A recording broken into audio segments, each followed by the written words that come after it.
Assalamu alaikum everybody. Welcome to English Grammar with Abbas Bhatti. I hope you are doing well. In the previous video we discussed interrogative pronouns and our today's topic is relative pronouns. तो हम देखते हैं कि relative pronouns कौन कौन से अल्फाज हैं और ये किस तरह से इस्तेमाल होते हैं। ये 5 हैं who, whom, which, that और whose। बतौर इंटरोगेटिव प्रोनाउंस इनका जो तर्जमा था उर्दू में वो कुछ इस तरह से था। इसका मतलब था कौन या किसने, किसे, कौन सा, यहाँ व्हाट था तो क्या और हुज का माना किसका। बट एज रिलेटिव प्रोनाउंस इनकी जो ट्रांसलेशन है इनका तर्जमा उर्दू में थोड़ा सा चेंज हो जाएगा। इसका मतलब बन जाएगा जो या जिसने, इसका माना जिसे, जो और जिसका। अब हम मिसालों में देखते हैं कि ये किस तरह से इस्तेमाल होते हैं।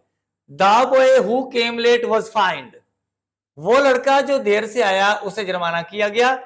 तो ये हु रिलेटिव प्रोनाउन है और ये यहां सब्जेक्ट का काम कर रहा है क्योंकि इसके बाद ये सारा प्रेडिकेट आ गया, यानी ये वर्ब है और बाकी सारा जो चीजें आ गई बाकी। यहां तक प्रेडिकेट है और ये सारा सब्जेक्ट और ये इसका अलग से प्रेडिकेट है। बहरहाल ये एक अलग से बहस है। तो ये बतौर सब्जेक्ट है क्योंकि इसके बाद वर्ब आ गया।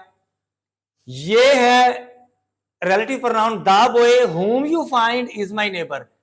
तो ये whom जो है ये रिलेटिव प्रोनाउन है और इस सेंटेंस में यानी ये जो है ये सब्जेक्ट है, ये इसका वर्ब है। इस क्लॉज के अंदर ये सब्जेक्ट है, ये इसका वर्ब है और ये whom जो है ये ऑब्जेक्ट का काम कर रहा है क्योंकि सब्जेक्ट तो ये वर्ब है।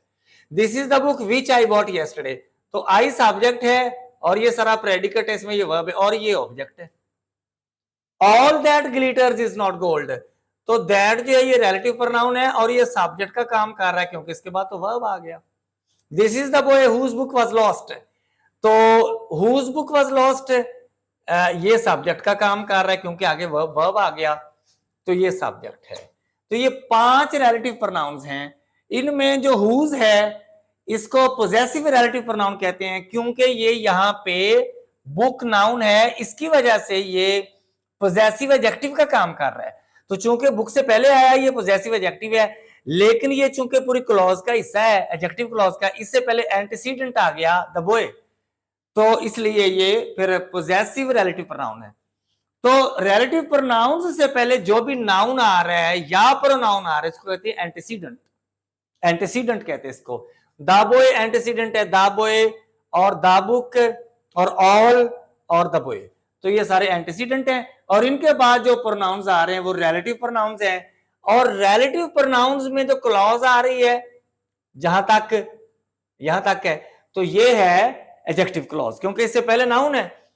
बहरहाल अब हम लास्ट पॉइंट ये है कि जहां जहां रिलेटिव प्रोनाउन बतौर ऑब्जेक्ट आया है, जहां जहां रिलेटिव प्रोनाउन बतौर ऑब्जेक्ट आया है तो स्पोकन इंग्लिश में उसको आप डिलीट कर सकते हैं, बल्कि कर देना चाहिए।